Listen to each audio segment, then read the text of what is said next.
Hi there, I'm Claire from Claire Chancellor Coaching. Today let's talk about the Eight of Cups. Now first I want to bring your attention to the cups that are at the bottom of the card.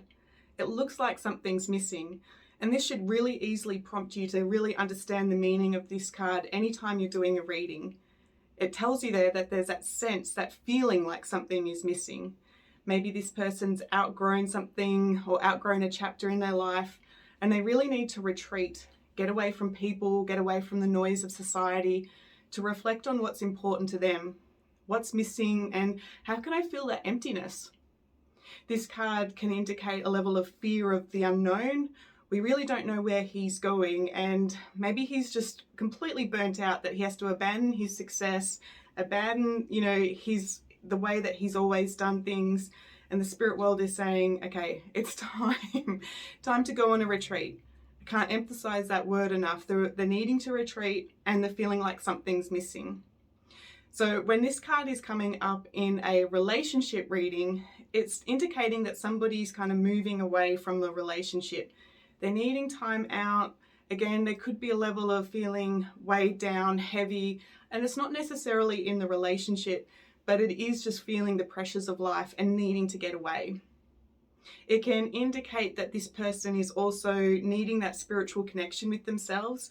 They've gotten so caught up in the material world that they feel a little bit lost. And so maybe don't take it so personally.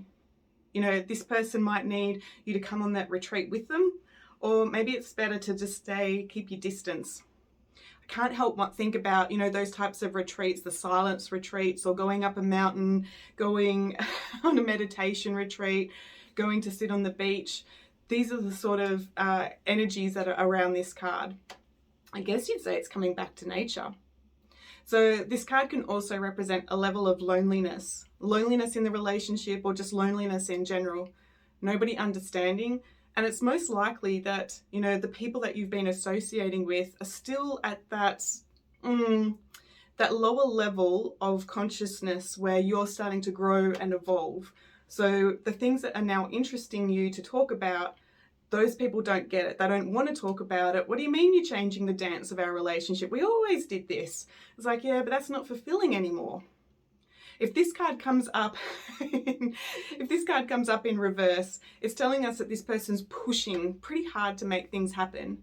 Life's getting really hard, and the arguments and the limitations, not listening to their intuition, this is going to like make the world feel like it's falling in on your shoulders.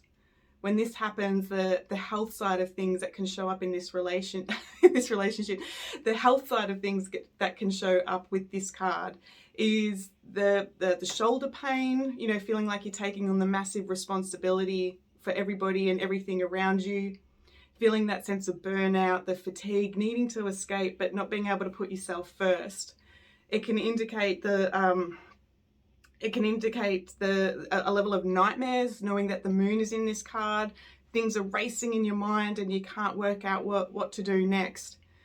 So that's in reverse. If we look at the symbology in this card, we do have the moon and the sun there. Now that's indicating that we need to go internal, into our unconscious mind, to really understand what is the illusions that we've been playing within ourselves.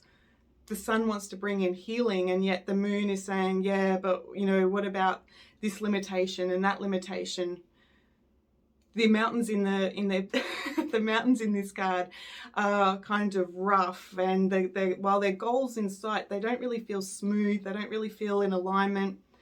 But we do need to challenge ourselves to get up those rough mountains, to go and find that hermit, to go and tap into that higher wisdom, tap into that energy that we can't get in today, the day-to-day kind of noise. Now he's wearing his red cape. He's quite passionate about this journey. Nothing is going to stop him from going on this journey, but keeping in mind that redness is bringing our attention to the root chakra, the part of us that makes us feel grounded. There's an imbalance here. And so overall, this card is telling us that we need that mental escape, that spiritual evolution, that spiritual journey, that journey within. We need to remove ourselves from everybody else's drama, everybody else's stories. That's part of the problem that's causing that loneliness and that anxiety in us. And so, if this card comes up in a reading, letting people know that the spirit world acknowledge something's missing, they hear you, it's time to take that breath, to go within and to find out what's important to you moving forward. I'll talk to you later.